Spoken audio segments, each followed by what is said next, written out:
मैंने बताया कि कैसे दो लोगों के बीच अब ये डिसाइड होना था कि अंग्रेज या फ्रांसीसी दोनों में से कौन भारत के दावेदार हैं। और फिर वहां से कर्नाटिक युद्ध ने फाइनल किया कि भाई अंग्रेज ही दावेदार है, लेकिन दावेदारी के साथ युद्ध तो होना ही था। अब युद्ध होना ही था और अंग्रेजों ने अपने साम्राज्यवाद इंपीरियलिज्म की शुरुआत की। उनका पहला शिकार बना बंगाल। 1764 1764 में बक्सर का युद्ध हुआ और बक्सर के युद्ध में भारत की 3 शक्तियां हारी। आज मैंने कैप उल्टी लगा रखी है, इस पर मैं बाद में चर्चा करूंगा। आपके मन में सवाल जरूर आएंगे कि आज उल्टी कैप क्यों लगा रखी, तो मैं उस पर बता दूंगा रीजन क्यों लगा रखी। लेकिन तो हम कल पहुंचे 1764 बैटल ऑफ बक्सर तक। कंपनी, ईस्ट इंडिया कंपनी, जैसे आज हमारे पास रिलायंस कंपनी है, उस कंपनी ने भारत की 3 शक्तियों को हराया। एक बंगाल के नवाब को, एक अवध के नवाब को और भारत के मुगल शासक को। बड़ी बात थी, बहुत छोटी घटना नहीं थी। लेकिन सर उससे पहले मैं थोड़ा सा मुद्दे से अलग आता हूँ। कृष्णा बिनोय हमारे कोलीग है, उन्होंने बड़ा जबरदस्त काम किया। आई डिड करके एक मूवमेंट चला रहे हैं वो, और उसके अंतर्गत वो प्रधानमंत्री राहत कोष में पैसे जमा करा रहे हैं। मैंने आज जमा किया, आई डिड इट। तो विनोय साहब बहुत बहुत धन्यवाद आपका। और उसके बाद अजहर साहब मेरे एक दोस्त हैं कश्मीर से, चरार शरीफ से, हमारा सलाम कहिएगा बाबा को। बड़ा जबरदस्त काम किया उन्होंने, कल वीडियो बनाया और बहुत ही जबरदस्त प्रेजेंटेशन दी, कनेक्ट किया चीजों को। और फारूक अकमल साहब कल कर ही चुके थे अपना काम। और आज बहुत सारे स्टूडेंटों ने वीडियो बनाकर मूवमेंट को आगे बढ़ाया है। मैं सबको प्रणाम करता हूँ, सबको थैंक यू कहता हूँ। युद्ध तो चल ही रहा है और हमें अपना भाग निभाना है। खैर, आगे की कहानी शुरू होती है कि 1764 बैटल ऑफ बक्सर हो चुका है और अब कंपनी बंगाल को जीत चुकी है। तो अब सवाल ये है कि कंपनी ने यह कहा कि जिन लोगों ने, जिस आदमी ने इस खेल को शुरू किया है, कौन? Robert Clive is the grand man of the beginning of British empire in India. तो यह हुआ कि साहब जिस आदमी ने इस खेल को शुरू किया उस आदमी को बुलाया जाए। तो रॉबर्ट क्लाइव को फिर से बुलाया गया। 1765 he becomes the governor of Bengal दोबारा। 1756, इसमें कंफ्यूज नहीं होना है, 1756 में वो गवर्नर ऑफ फोर्ट विलियम है। 1765 में उसको फिर बुलाया गया। अब मेरे बड़े सारे मित्र तैयारी करते हैं, आईएएस की तैयारी करते हैं, एसएससी की करते हैं, बैंकिंग की करते हैं। सर बिल्कुल करिए, आप सब तैयारी करिए। तैयारी में, किसी भी चीज की तैयारी में गेम के लॉ होते हैं। पढ़ना ही सेकेंडरी, कुछ नहीं होता पढ़ने वढ़ने से। मेरे फादर तो शुरू से कहते थे और मैं तो क्लास में कहता हूं कि पढ़ने से कुछ नहीं होता, आप पढ़कर आए होते हैं। और अगर आप आईएएस की कोचिंग में बैठकर ये सोचते हैं कि टीचर आपको पढ़ाएगा, कोई नहीं पढ़ाता सर। अप्रोच, अब जैसे अप्रोच मैंने कहा ना, गेम के लॉ होते हैं। अगर आप जिस गेम में जाना चाहते हैं उस गेम के लॉ को समझते हैं। बड़े सारे मित्र आईएएस की तैयारी करते हैं और बहुत पढ़ते हैं, बड़ी मेहनत करते हैं, बहुत मेहनत करते हैं, लेकिन उन्हें रिजल्ट नहीं मिलता। क्योंकि इसका सबसे बड़ा जो सिद्धांत है आईएएस का, इसमें पढ़ना 6 घंटे है, सोचना पूरे 24 घंटे। अब आप 6 घंटे पढ़ के उठे, आपने नेशनल इनकम तैयार की और आप 6 घंटे पढ़ के उठे, बाहर निकले, बाहर आए, आपने पैड लिया, पार्क में बैठे और पूरा 6 घंटा जो आपने पढ़ा उसको कनेक्ट किया, कहानी बनाई, डायग्राम बनाया, एडजस्ट किया, कोई लड़का टकरा के आपने उसको समझाया, तो आप सही डायरेक्शन में जा रहे हो। आप 6 घंटे पढ़ के उठे, बाहर आए और आपने अपने गांव में किसी दोस्त को फोन मिला दिया और वो दोस्त आपसे कह रहा है कि यार दुबे जी की लड़कियां तो भाग गई। उसी कहानी पे आपकी चर्चा हो रही। वो जो 6 घंटे आपने पढ़ाई की ना साहब, सब खत्म। आप देखते हैं ना कभी कभी कि कोई आदमी किसी अलग सी पृष्ठभूमि से आता है और बड़ी ऊंचाई पे किसी फील्ड में चला जाता है। उसकी सिर्फ एक वजह होती है, उसको गेम के सिद्धांत पता चल जाते हैं। रॉबर्ट क्लाइव जो है उसको गेम के सिद्धांत पता है। हिंदुस्तान पहुंचता है गवर्नर ऑफ बंगाल बनकर 1765 में, और साहब उसने जो जो काम किए, 2 साल रहा, 1765 से 1767 वो 2 साल रहा और बड़ा जबरदस्त काम किया। पहला काम ट्रीटी ऑफ इलाहाबाद। क्या ट्रीटी है सर? एक तीर से 3 शिकार। शाह आलम को अपना गुलाम बनाया, शुजाउद्दौला को डिपेंडेंट और बंगाल को सीधे कब्जे में लिया। एक तीर से तीन शिकार। और शाह आलम से दीवानी ले ली। दीवानी मतलब वो the right to collect revenue. Sirajuddaulah का दोस्त बना लिया। अब अवध, अगर आप physical map, political map India का देखेंगे तो बंगाल, बिहार, उड़ीसा और अवध, बिहार आज का, यूपी। अब उस वक्त दो ताकतें बड़ी जबरदस्त थी, अफगानी और मराठा। इन्होंने अवध पे कब्जा नहीं किया। दो सिद्धांत। पहला सिद्धांत कि खाओ उतना जितना हजम कर सकते हो। जैसे कुछ लोग प्लान बनाते हैं, गोल बनाते हैं कि आज पूरी एनसीईआरटी खत्म कर लेंगे। सर खत्म तो कर लोगे, हजम कैसे करोगे? ये तुम क्लाइव से सीखो। छोटे छोटे गोल बनाओ, बहुत बड़े बड़े गोल इमीडिएटली बनाने की जरूरत नहीं है, और प्रैक्टिकल बनाओ, प्रैक्टिकल। तो इन लोगों ने अवध को दोस्त बना लिया। और बड़ी जबरदस्त चाल थी इनकी कि अगर अफगानी उधर से या मराठा इधर से निकलेंगे, बंगाल की तरफ बढ़ेंगे, तो अवध बफर का काम करेगा। शाह आलम भले ही अब वास्तविक मुगल का शासक ना रहा हो, लेकिन प्रैक्टिकल थ्योरी में वो आज भी मुगल शासक है। तो जब वो उससे दीवानी ले रहे हैं तो उनके खिलाफ कोई खड़ा नहीं हो सकता। और फिर उन्होंने निजामत ले ली बंगाल के नवाब से। अब ये तो उसने पहला काम किया, 3 लादियों को अपना गुलाम बनाया। दूसरा उसने काम किया द्वैत शासन, ड्यूअल गवर्नमेंट।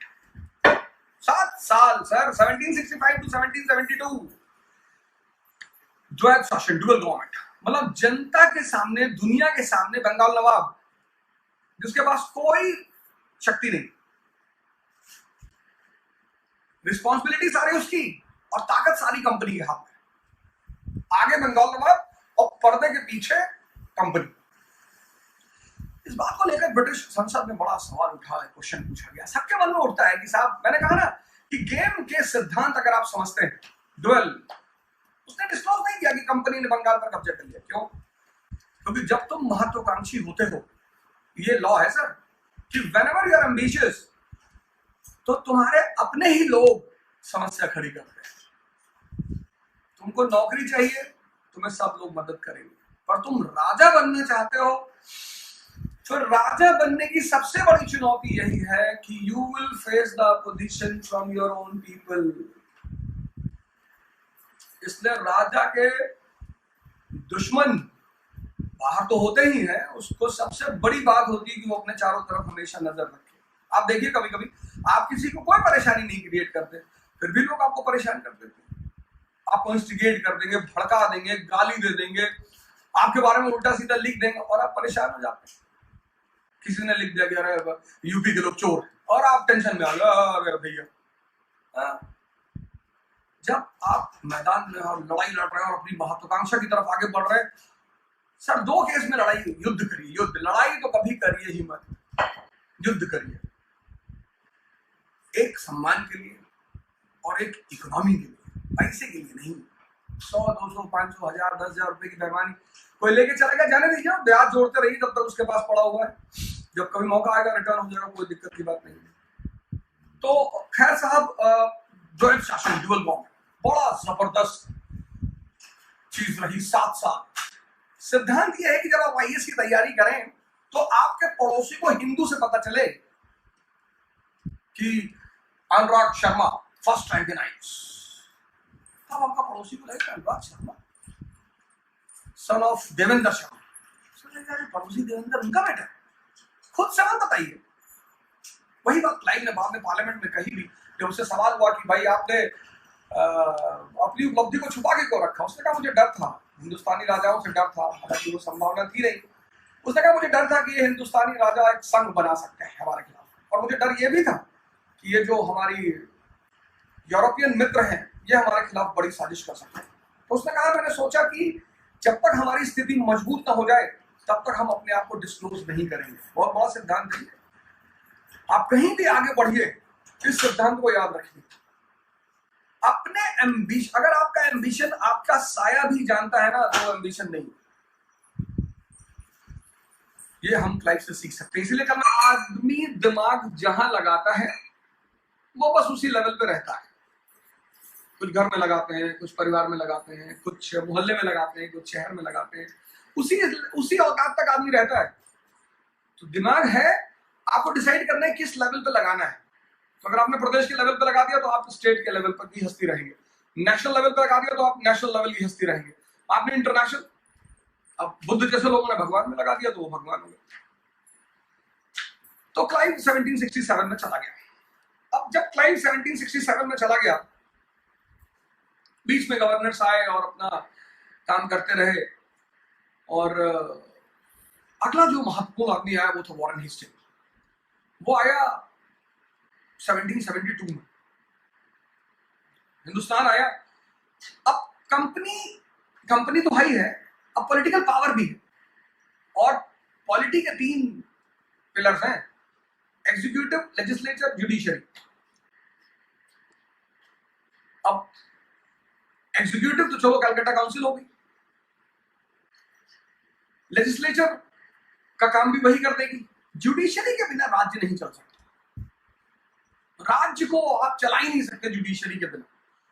तो आप देखेंगे वॉरेन हेस्टिंग बड़ा अच्छा काम करते हुए फौजदारी एंड दीवानी अदालत।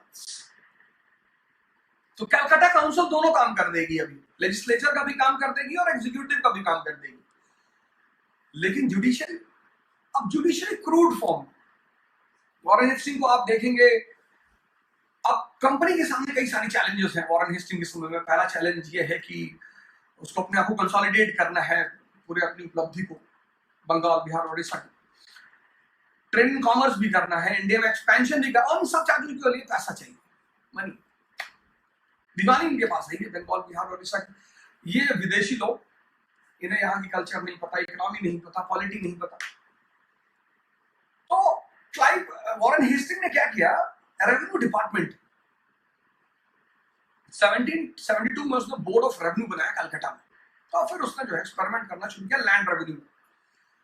अब एक्सपेरिमेंट में उसने क्या किया कि बोली लगानी शुरू की, कि जो ज्यादा बोली देगा उसको वहां ठेका मिल जाएगा।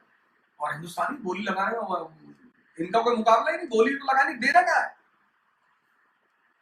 अब अंग्रेजों को बहुत सारी कैरेक्टरिस्टिक हिंदुस्तानियों के बारे में हम लोगों के बारे में नहीं पता थी। जैसे हम लेना बैंक के बारे में जानते हैं, देना बैंक के बारे में नहीं जानते। हिंदुस्तान में दुश्मनी किसी से करना हो तो उससे पैसे ले लो, या उसको पैसा दे दो, और पैसा दे दो तो भूल जाओ। यहां हम देना, हम जब मैं कहूं हिंदुस्तानी तो मैं भी उसमें हूं, मुझको भी साथ लेके चलिए। अब इन लोगों ने, बेचारों ने बोली लगाई और लग गई बोली 3-4 करोड़ रुपए की। जब ये पैसा कलेक्ट करने गए, अब जैसे आपके पिताजी ने कहा दिल्ली जाओ, 50,000 रुपये महीना देंगे तुमको खर्चा, तो आप उसी हिसाब से अपना सारा हिसाब किताब बनाएंगे। लेकिन साहब पहले महीने में आपके पिताजी ने आपको 5,000 रुपया दिया, अब तो गए। तो यही मैं कंपनी को बैंक ऑफ इंग्लैंड से 10 लाख पाउंड उधार लेना पड़ा, लोन। जब आप किसी से उधार मांगते हैं तो उसका हाथ आपकी गर्दन पर आ जाता है। तो यहीं पर आप देखेंगे वॉरेन हेस्टिंग के समय जब ये लोन मांगते हैं तो क्राउन की एंट्री होती है कंपनी के अचीवमेंट में, रेगुलेटिंग एक्ट ऑफ 1773। खैर, इसके पीरियड में जो सबसे अच्छा काम हुआ वॉरेन हेस्टिंग के पीरियड में वो था एशियाटिक सोसाइटी ऑफ बंगाल। बड़ा जबरदस्त, ये बहुत बड़ा काम था, क्योंकि ये विदेशी, अंग्रेज और यहाँ की संस्कृति, सभ्यता, इकोनॉमी, पॉलिटी के बारे में कुछ जानते नहीं थे। तो एशियाटिक सोसाइटी ऑफ बंगाल का काम ये था कि भारत के साहित्य को ट्रांसलेट किया जाए। ये बड़ा जबरदस्त काम रहा इसके पीरियड का, एशियाटिक सोसाइटी ऑफ बंगाल। तो फिर आप देखेंगे गीता का ट्रांसलेशन हो रहा है, फतवाए आलमगीरी जो औरंगजेब के ऑर्डर्स है उनका ट्रांसलेशन हो रहा है, और मनुस्मृति जिसको जेंटू लॉज कहा है उसका ट्रांसलेशन हो रहा है। तो आदमी ने क्रूड जो है फाउंडेशन रखने की कोशिश की वॉरेन हेस्टिंग। खैर, इसके बाद जो आदमी आ रहा कॉर्नवालिस, वो तो साहब जबरदस्त आदमी, कमांडर था अमेरिकी ब्रिटिश सेना का अमेरिका में। वहां पर ब्रिटिश हार चुके थे, फिर भी काबिलियत, हारना जीतना तो सर वो तो पार्ट ऑफ द गेम है। जितने लोग हारने से डरते हैं सर वो कभी कुछ बड़ा नहीं कर पाएंगे, और हारने का अपना मजा है सर। पहला मजा, लोग गाली देंगे आपको, गए थे आईएएस बनने के लिए, कहिए गए थे। लोग गाली इसीलिए देते हैं कि जो 80% 90% लोग तो हिम्मत ही ना कर पाए बड़े सपने देखने की, कि अगर गिरे तो लोग गाली देंगे। अच्छा है सर, कुछ तो देंगे सर, ले लेंगे, गाली दे कोई बात नहीं। एरिस्टोक्रेसी सब चीजों को नहीं मानती, आप देखो नेताओं को कितना चुनाव हार जाते हैं, कभी दुखी होते देखा, कभी रोते हुए देखा, क्योंकि उन्हें खेल के नियम पता है कि कोई बात नहीं यार।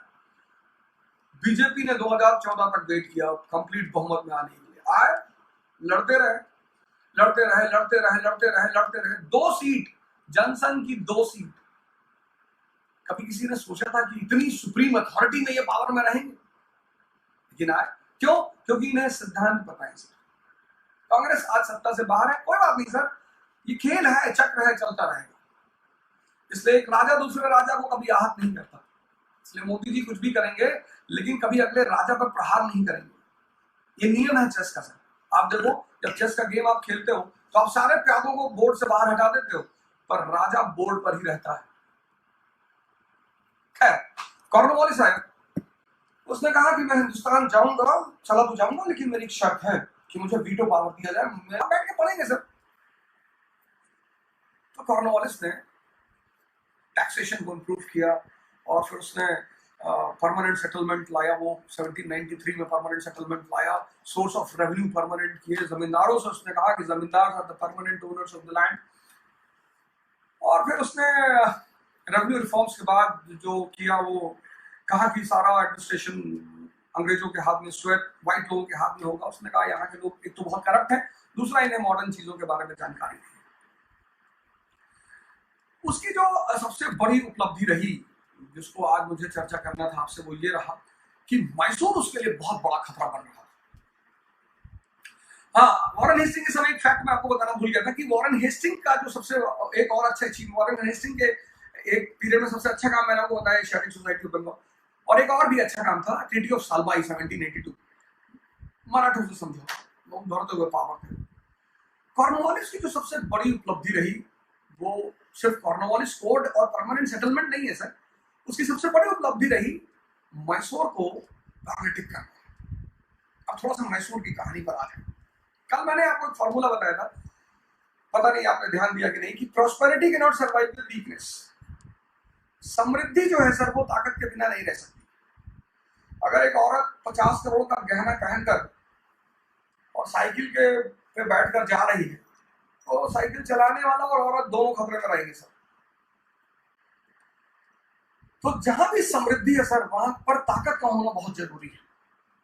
आप देखो West Asia, Central Asia, America Iran से कहता है कि बेटा न्यूक्लियर बॉम्ब नहीं बनाओगे। पूछता है ईरान से कि क्यों न्यूक्लियर बॉम्ब क्यों बनाओगे, क्या वजह है? उन्होंने कहा साहब अपने बच्चों को दिखाएंगे न्यूक्लियर बॉम्ब कैसे होता। तो बोले हमसे ले लो एग्जाम्पल, पर तुम न्यूक्लियर बॉम्ब नहीं बनाओगे। क्योंकि अगर ईरान, इराक, सऊदी अरेबिया, अगर ये सब कंट्रीज न्यूक्लियर बॉम्ब बना ले सर, तो फिर आप इनको एक्सप्लॉइट ही नहीं कर सकते। किसी भी ताकतवर व्यक्ति का एक्सप्लॉइटेशन नहीं किया जा सकता। एक्सप्लॉइटेशन सिर्फ कमजोर आदमी का किया जा सकता है। खैर, तो कॉर्नवालिस ने पहला काम तो बड़ा अच्छा किया, परमानेंट सेटलमेंट, रेवेन्यू को स्टेबल किया, एडमिनिस्ट्रेशन को स्टेबल किया।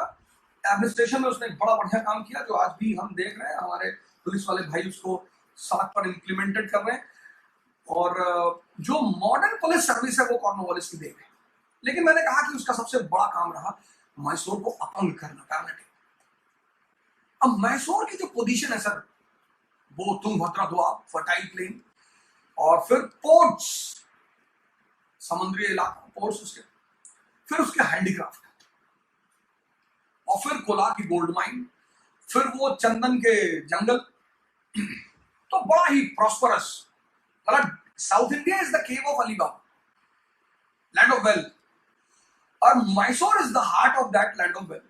मतलब मैसूर उस जो वेल्थ का, मतलब समृद्धि का इलाका है, उसका वो हृदय है।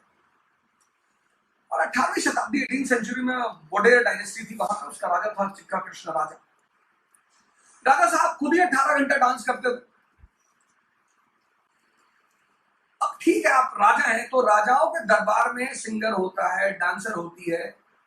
ये लेटर मुगल्स, ये खुद ही डांस करने लगे।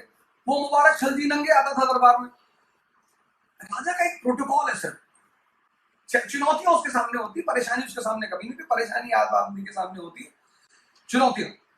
तो राजा के दरबार में डांसर भी है, और ये सब आर्टिस्ट है सर, ऐसा नहीं नाचने गाने वाले, आर्टिस्ट है, सिंगर है, आर्टिस्ट है, नाचने वाला आर्टिस्ट है।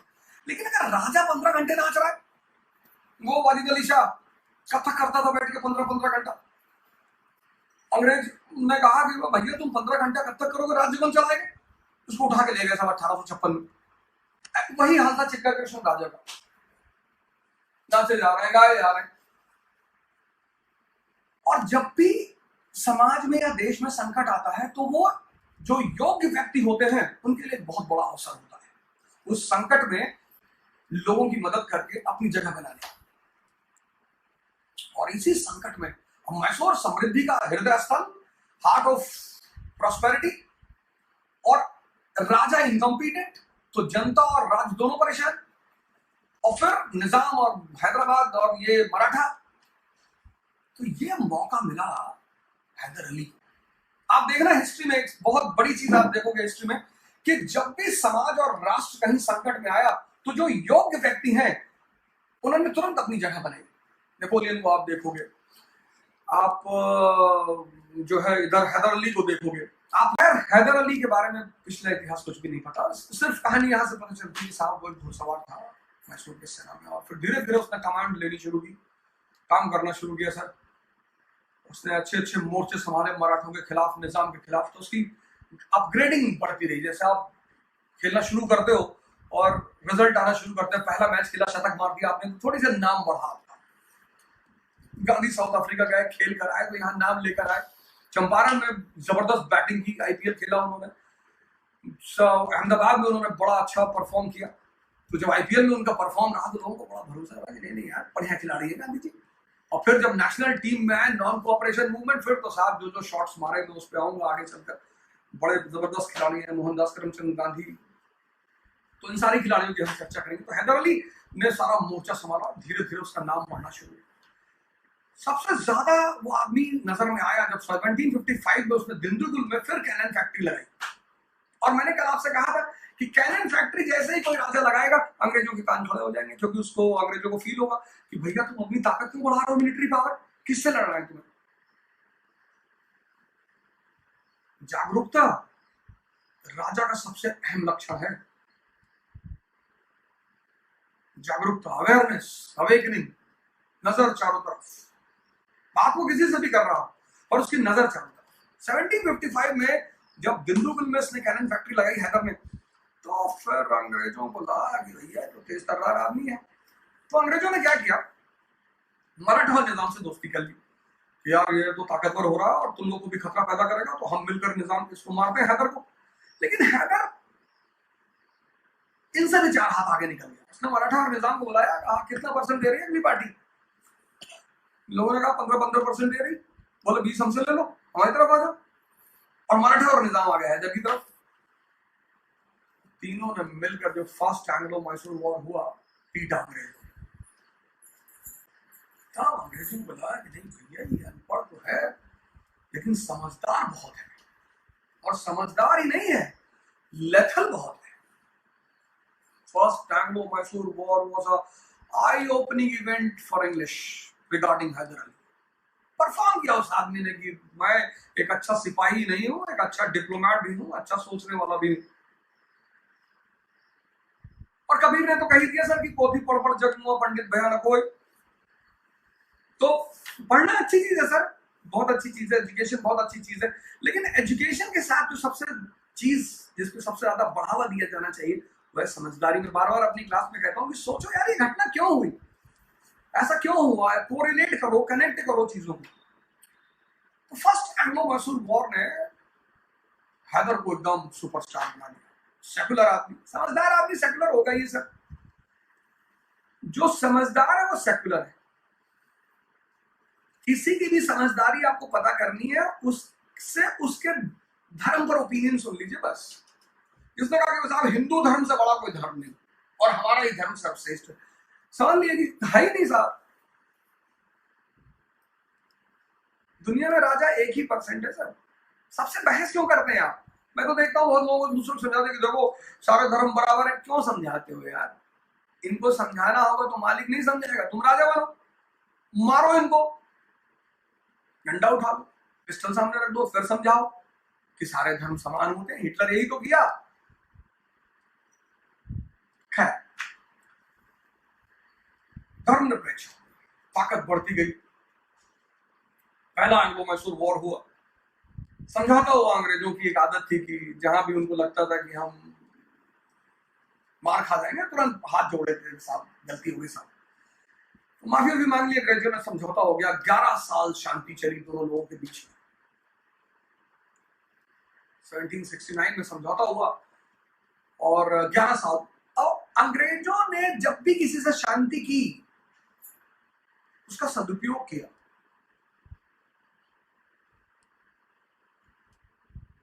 अपोजिशन जो है ना, उसका सदुपयोग नहीं कर पाए। मेरे पास लोग लड़के आते कहते साहब हमारे रिश्तेदार हमारी बुआ मकान में हिस्सा मांग रहे, साहब मांगने था। लक्ष्य सिंगल 38 रैंक, उस बंदे ने नहीं ध्यान दिया। उसके घर में भी समस्याएं थी, चुनौतियां थी, बड़ी बड़ी दिक्कतें थी उसके घर में। सबके यहाँ है सर। पता लगा आप मेंस लिखने जा रहे हैं। मेरा एक स्टूडेंट था, जिस दिन उसका इंटरव्यू था उसके एक दिन पहले उसके फादर की डेथ हो गई। शाम को उसने फोन किया कि पापा से बात करा दो, तो उस माँ ने कहा कि देखो तुम्हारे पापा ने कहा है कि अब तो मैं एक IAS ऑफिसर से ही बात करूंगा। सर इसको बोलते हैं परिस्थिति को समझना, हैंडल करना। टैलेंट सर पढ़ना नहीं है, टैलेंट 98% अचीवमेंट है सर। अगर आपके 98% मार्क्स है, मेरे तो नहीं है सर, मैं बता दूंगा कितने परसेंट है, लेकिन अगर आपके 98 है तो मैं आपको सलाम करता हूं सर। 98% लाना बहुत बड़ी बात होती है सर। तो टैलेंट सर है पर्सनैलिटी को, परिस्थिति को समझना, उसे फेस करना। पिक्चर देखी इश्किया, तुम यार किताब पढ़ के नहीं समझ पाते हो, मूवी देख के भी नहीं समझ पाते हो, उसकी सीन देखो। अरशद वारसी और नसरुद्दीन शाह दोनों कवर में बैठे, उन्हें दफनाया जा रहा जिंदा, और अरशद वारसी हंस रहे। अब उस परिस्थिति में हंसना बहुत बड़ी बात है सर। तो उसका मामू पूछता कि तू हंस रहा, कहता साहब मुझे एक चुटकुला याद आ रहा। उस मेंटल स्टेटस ने उन दोनों की जिंदगी बचाई सर। योग्यता का मतलब आपकी क्षमता परिस्थितियों से निपटने की।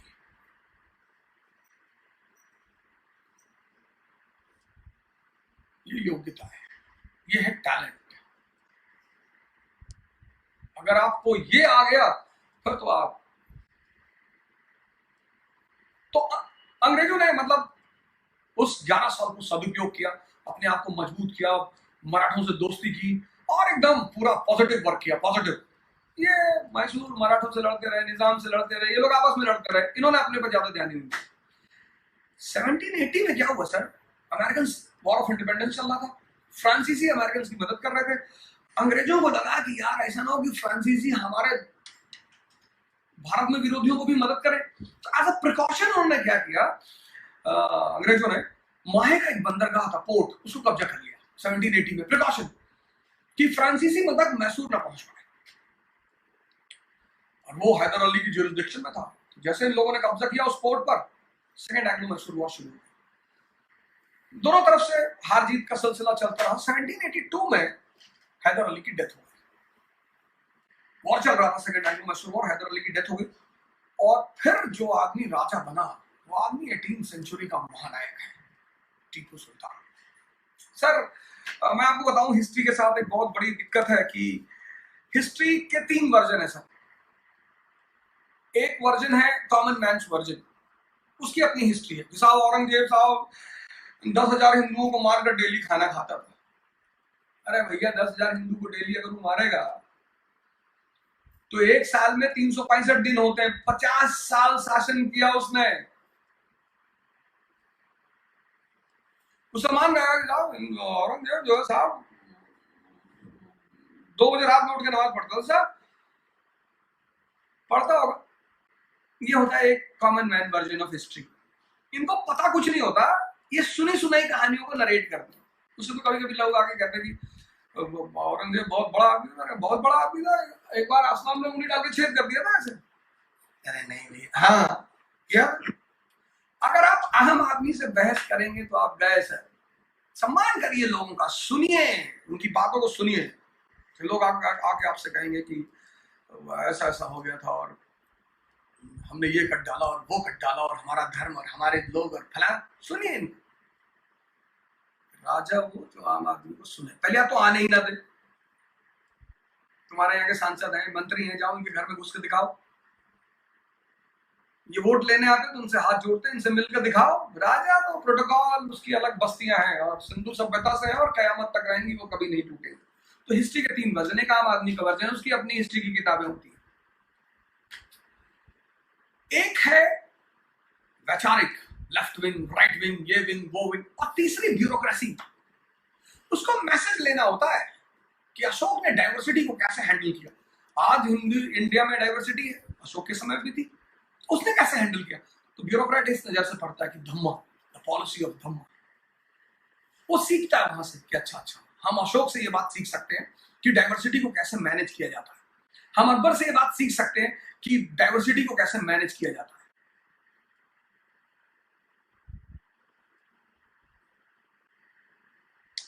टीपू सुल्तान, तो आप टीपू सुल्तान को लेकर 3 वर्जन मिलेंगे आपको। एक वही आम आदमी वाला वर्जन, आप हिंदुओं को मारा था, उसने बहुत परेशान किया था उसने, हिंदू लोग बहुत उससे परेशान। एक आपको मिलेगा वो लेफ्ट विंग राइट विंग वाला वर्जन, और ब्यूरोक्रेसी का वर्जन। तो मैं आपको ब्यूरोक्रेसी का वर्जन सुना। 1782 को वो पावर में आया, और फिर उस आदमी ने जो जो काम किए ना सर, ओहो, 18वीं शताब्दी में तो 2 ही 3 लोग हिंदुस्तान में हैं। एक टीपू सुल्तान है, एक वो रवि वर्मा है केरला में, और वो हमारे राजपूत रूलर जिन्होंने ये वो बनाई, सवाई जय सिंह है और महाजी सिंधिया, 2-4-5 रूलर हैं, लेकिन उन सारे रूलरों में इस आदमी की अलग जगह है सर। टीपू सुल्तान की एक अलग जगह है। 4-5 बड़ी अच्छी हस्तियां हैं, मैं बताऊंगा आपको उनके बारे में। और रंजीत सिंह भी है, 18वीं सेंचुरी का अच्छा रूलर है रंजीत सिंह, सवाई जय सिंह, ये सब अच्छे रूलर हैं। लेकिन टीपू सुल्तान की बिल्कुल अलग जगह है। अलग जगह क्यों है, मैं थोड़ा सा इस आदमी पर आपसे चर्चा करूंगा। टीपू सुल्तान पर आया बंदा पावर में, सारे साहब इकोनॉमी में जो रिफॉर्म्स के इस आदमी ने एक पॉलिसी लाया एग्रीकल्चर पॉलिसी में, policy of inducement come compulsion. India is a land of agriculture, कृषि का देश है। अब मान लीजिए आप में से बहुत सारे हमारे भाई जो हैं, उनके पास खेत है, किसान है, 50 बीघा जमीन है। किस खेती में इनपुट चाहिए होता है सर।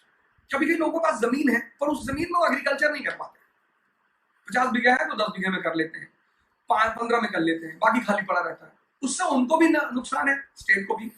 तो एग्रीकल्चर में पॉलिसी लाया इंड्यूसमेंट कम कंपल्शन। इंड्यूसमेंट मतलब कि जैसे मैं हूं, मेरे पास 50 बीघा खेत है, उसने कहा कि ठीक है तुम्हारे पास 50 बीघा खेत है और तुम 15 में खेती कर सकते हो, उतना तुम्हारे पास पैसा है, 35 का पैसा मुझसे ले लो, ताकि भी लोन, स्टेट ग्रांट्स, लोन सबसे लो, और पूरे 50 बीघे में खेती करो। ये हुआ इंड्यूसमेंट, प्रोत्साहन, बढ़ावा। लेकिन कंपल्शन, लेकिन बाद में मैं कोई बहाना नहीं सुनूंगा कि दादी बीमार थी और गुड्डू मुंडन था और नहीं कर पाए ना। नेचुरल डिजास्टर के अलावा स्टेट किसी भी रीजन को नहीं सुनेगा और पूरे 50 बीघे पे टैक्स लेगा। ये अच्छी पॉलिसी, इससे बड़ी एग्रीकल्चर का डेवलपमेंट हुआ और किसान की भी समृद्धि बढ़ी और स्टेट की भी समृद्धि बढ़ी। दूसरा, इकोनॉमी में उसने बड़ा जबरदस्त काम किया साहब, बहुत जबरदस्त काम किया। उसने स्टेट को एक कॉर्पोरेट बॉडी बना दिया। अब साउथ से जाता क्या है वेस्ट में? मसाले जाते हैं, आइवरी जाती है, चंदन जाता है, सॉल्ट जाता है। उसने स्टेट मोनोपोली कर दी इन चारों चीजों पर। बुलियन जाता है, सोना चांदी। उसने कहा ये जो चीजें हैं इस पे स्टेट की मोनोपोली, इंटरनल और एक्सटर्नल ट्रेड दोनों में। समझिए ना इस बात को। स्पाइसेस,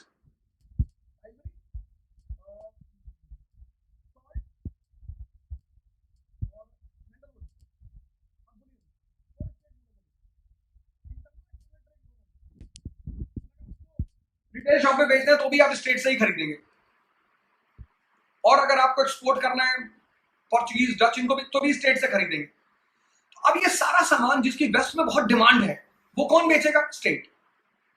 तो सीधे सोना चांदी कहां पहुंचेगा? State. And Mysore started turning into the sink of gold and silver. फिर उसने फैक्ट्रियां बनाई, मॉडर्न फैक्ट्रियां सर। आज हमारे यूपी बिहार के लोगों को मॉडर्न फैक्ट्री का इंपॉर्टेंस नहीं पता चल पा रहा। और बड़े सारे यूपी बिहार के भाई बाहर स्ट्रगल कर रहे हैं कि हम यार किसी तरह अपने भी प्रदेश को ऐसा बनाएं कि हम वापस अपने प्रदेश में रहें। मॉडर्न फैक्ट्री आ गई। फिर उसने और बड़ा अच्छा काम किया इकोनॉमी में सर। जैसे ये विदेशी यूरोपियन कंपनियां बाहर जाती थी, ईस्ट इंडिया कंपनी का, उसने भी अपनी कंपनियां बनाई और बाहर भेजना शुरू किया। इकोनॉमिक रिफॉर्म्स ने जो प्रॉस्पेरिटी दी मैसूर को उसके टाइम में, कि ब्रिटिश इतिहासकारों को अगर आप पढ़ें, उसके कमेंट्स पढ़ें कि वो आदमी उस समय ऐसा सोच सर, सोच सोच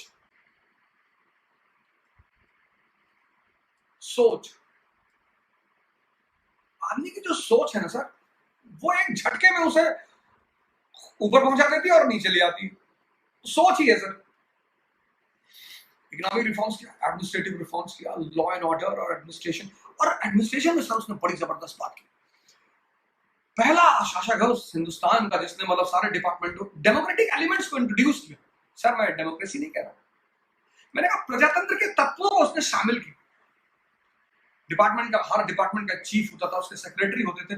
सर मुद्दों पे बहस होती थी और डिसीजन मेजॉरिटी से लिया जाता। हालांकि राजा जो कहता था वो फाइनल।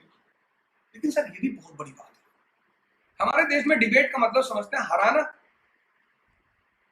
मैं क्लास में कहता हूं कि भैया डिबेट करिएगा, कोई किसी से, no one is omniscient in this world.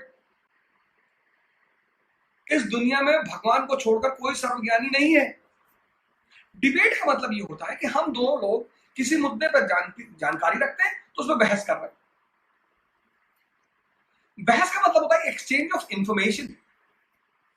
अगर आप मुझे किसी चीज में हराना चाहते हैं तो हम डिबेट नहीं हो सकती सर। खैर ये एडमिनिस्ट्रेशन में एक बहुत बड़ी बात है। फिर उसने आर्मी में रिफॉर्म्स की। आर्मी में भी सर उसने जबरदस्त एक रिफॉर्म किया। पहला शासक है जिसने नेवल बोर्ड की स्थापना की। जहाजी बेड़ा तो शिवाजी ने भी बनाया, अकबर ने भी बनाया, लेकिन चूंकि भारत के जितने भी राज्य रहे, इनको समुद्र में जाके लड़ाई करने की जरूरत नहीं थी, इसलिए कभी किसी को नेवल बोर्ड बनाने की जरूरत नहीं पड़ी। बनाया सर उसने 1793 में नेवल बोर्ड। फिर तो अंग्रेज और चौंके कि नेवी किसके लिए? तो टीपू ने कहा वो सी पायरेट्स के लिए। बोले हमें बताओ कहाँ है सी पायरेट्स, हम हैंडल करेंगे। बोले नहीं नहीं वो हम लोग अपना देख लेंगे। और चौथी चीज जो आदमी की पर्सनालिटी है सर वो अपने आप को 18वीं सेंचुरी में सिटीजन टीपू कहता है। सिटीजन टीपू। हम आज अपने आप को पंजाबी कहते हैं, बिहारी कहते हैं, यूपी का कहते हैं, कश्मीरी कहते हैं, तमिलियन कहते हैं। वो अपने आप को 18वीं सेंचुरी में सिटीजन टीपू कहता था। सर उसने श्रीरंगापट्टनम में ट्री ऑफ लिबर्टी लगाई सर। सर वो जैकोबिन क्लब का मेंबर था सर। जैकोबिन क्लब का मेंबर नेपोलियन भी था, फ्रांस के जैकोबिन क्लब। मैं वर्ल्ड हिस्ट्री में बताऊंगा जैकोबिन क्लब 18वीं सेंचुरी में सर। जिस कंट्री में अभी आप फेसबुक पे स्टेटस डाल दो, लोग गाली देने लगेंगे। आप अपनी बात रखिए सर। प्रधानमंत्री से आप किसी बात पे नाराज हैं, अपनी बात रखिए, गाली क्यों दे रहे हैं सर? मान लीजिए आज मोदी जी हमारे देश के प्रधानमंत्री, तो मोदी जी से अगर मुझे कोई किसी बात की नाराजगी है, हम अपनी बात रखेंगे सर। हम उनको गाली थोड़ी देंगे। एग्जीक्यूटिव हेड है सर हमारी कंट्री के।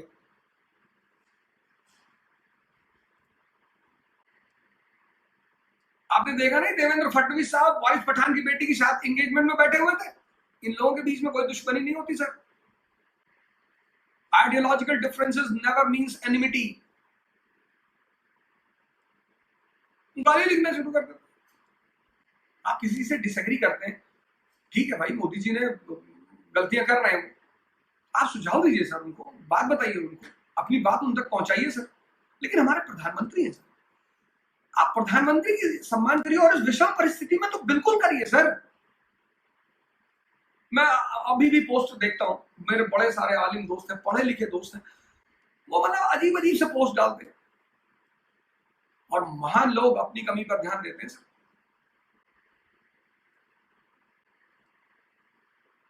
एटीन सेंचुरी का हिंदुस्तानी सिटीजन टीपू की टाइटल लेता है sir. Tree of liberty, statue of liberty आपने सुना अमेरिका में, ट्री ऑफ लिबर्टी।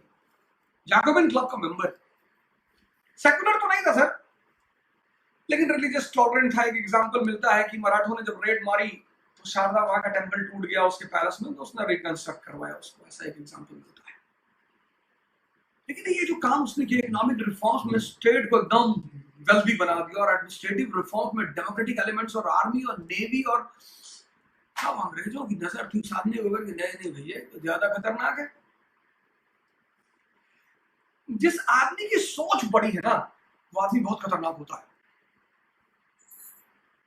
जैसे अमेरिका को, इजराइल को अरब्स कभी बड़े दुश्मन लगे ही नहीं, लगे ही नहीं, इनकी सोच ही नहीं है कि सऊदी अरेबिया, इराक, सीरिया, इनको तो मारा ही जाना था। बाद में डिस्कस करूंगा मैं। बैंकिंग सेक्टर नहीं खोल पाए सारे। आज मॉडर्न पीरियड है, मॉडर्न। तेल इनका, रिफाइनरी इजराइल की, अमेरिका की। इन्होंने हिस्ट्री पढ़ना ही नहीं चाहा सर। आप देखो, इंडस्ट्रियल रेवोल्यूशन, कैपिटलिज्म शुरू होता है तो आप देखो वहां पे कैसी सोसाइटियां बन रही हैं। बड़े बड़े कैपिटलिस्ट सोसाइटी बना रहे हैं। किसको प्रमोट कर रहे हैं? R&D को प्रमोट कर रहे हैं, रिसर्च एंड डेवलपमेंट को प्रमोट कर रहे हैं। आज ये अरब और इराक, सऊदी अरब और इराक और ईरान, अगर इन्होंने सोसाइटी ऑफ इराक और सोसाइटी ऑफ बगदाद बनाया होता और R&D को प्रमोशन दिया होता, पूरी दुनिया इनके यहाँ पढ़ने जाती सर। बैंकिंग के बिना मॉडर्न इकोनॉमी में कोई सर्वाइव कर सकता है सर? आप जर्मनी का बैंक देखो, फ्रांस का बैंक देखो, चाइना का बैंक देखो, इंडिया का बैंक देखो, ये कहते हैं आप बैंकिंग। हाँ, इस्लाम में इंटरेस्ट लेना हराम है। किससे? रिक्शे वाले से।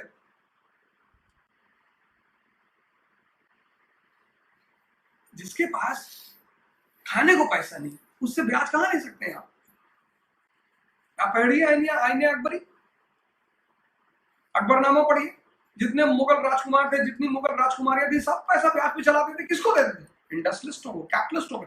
इस्लाम में इसीलिए ज़कात का भी सिद्धांत है कि कोई गरीब है, अगर उसे आप मदद कर रहे हैं तो वो अल्लाह के नाम पे मदद कर रही है। उससे आप ना तो वापस पैसा मांगिए और ना ब्याज लीजिए। ब्याज का तो मतलब ही नहीं। वो 18वीं शताब्दी का समझदार आदमी। तो मैं कभी कभी सोचता हूँ कि यार क्या सोशलाइजेशन मिली होगी उस आदमी को। और अंग्रेजों को बोला कि नहीं नहीं, ये तो ज्यादा खतरनाक है यार, ये तो इतने बड़ी बड़ी विचारधारा रखता है कि जैकोबिन क्लब का मेंबर है ये। अब उससे झगड़ा करना था। अब उस आदमी की, जवान था, यंग आदमी था, 2-3 कमजोरियां थी। सबसे बड़ी राजा की जो कमजोरी होती है वो है गुस्सा। तुम्हें गुस्सा होना चाहिए, सब मानवीय प्रवृत्तियां हैं, लेकिन राजा मतलब एक अवेकेंड आदमी, उसको पता है कि गुस्सा भी कहां करना है। गांधी को देखो, 1922 में चौरी चौरा कांड हुआ, नॉन कोऑपरेशन मूवमेंट बंद करा दिया। बोले I don't support violence, I don't like violence, बंद करो। अंग्रेजों ने कहा बड़ा अच्छा आदमी है, तो वायलेंस पसंद नहीं करता। 1942, क्योंकि गांधी को पता था कि 1922 में मुट्ठी भर लोग खड़े हैं, 10, 12, 50, इतना डंडा मार दिया होता ना कि दोबारा कोई आंदोलन में आता नहीं। यही गलती की थी बाबा रामदेव ने। रामलीला ग्राउंड में कूद रहे थे, नाच रहे थे। हालांकि बाबा जी का बड़ा योगदान है, मैं क्षमा चाहता हूँ। तो ये बातें बाबा जी तक पहुंच जाएंगी। मेरे बड़े सारे दोस्त उनसे कनेक्टेड है, मैं खुद उनसे बहुत कनेक्टेड हूँ और बहुत मैं उनका बड़ा सम्मान करता हूँ। लेकिन मैं उन्हें बार बार इस बात पर कहता हूँ सर कि उन्होंने गलती की थी। You are not bigger than the state. जब आपको राज्य ने ऑर्डर दिया कि आप 12 बजे तक रामलीला ग्राउंड छोड़ देंगे तो आपको छोड़ना चाहिए। तो सर आप राज्य से बढ़कर नहीं है, चाहे वो बाबा रामदेव हो या मौलाना बुखारी हो या कोई भी। आप संत हैं, महात्मा है, मौलाना है, आपका सम्मान किया जाएगा, लेकिन आप राज्य से बढ़कर नहीं है सर। और अगर आप राज्य के साथ बदतमीजी करेंगे तो कार्रवाई होगी सर।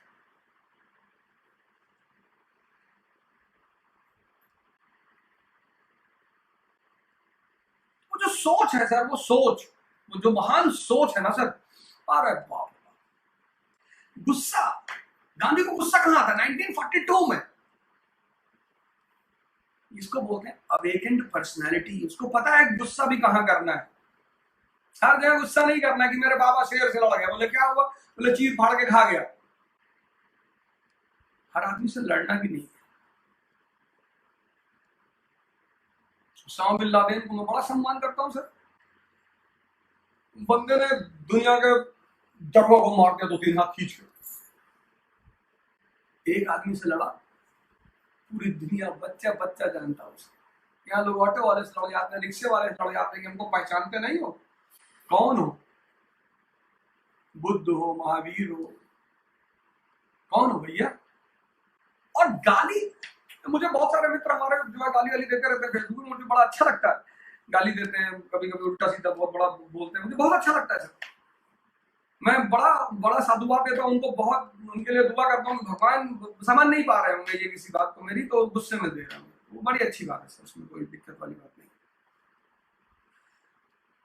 तो फिर अब इस आदमी की एक कमी थी टीपू सुल्तान की, बचिएगा सर गुस्से से। क्रोध एक एनर्जी है सर, उसको हर जगह मत यूज करिए, इमोशन एक एनर्जी है। तो फिर अंग्रेजों ने कांड किया, बड़ा जबरदस्त कांड है। कोचीन राज्य सबॉर्डिनेट था इसका, जायकोटाई उसका एक एरिया था कोचीन का। ट्रावनकोर ने क्या किया, जायकोटाई जो कोचीन का एरिया था, समझिएगा इस बात को, कोचीन किसका सबॉर्डिनेट है, मैसूर का, और जायकोटाई कोचीन का एरिया है, पड़ोसी स्टेट है ट्रावनकोर। ट्रावनकोर ने क्या किया, जायकोटाई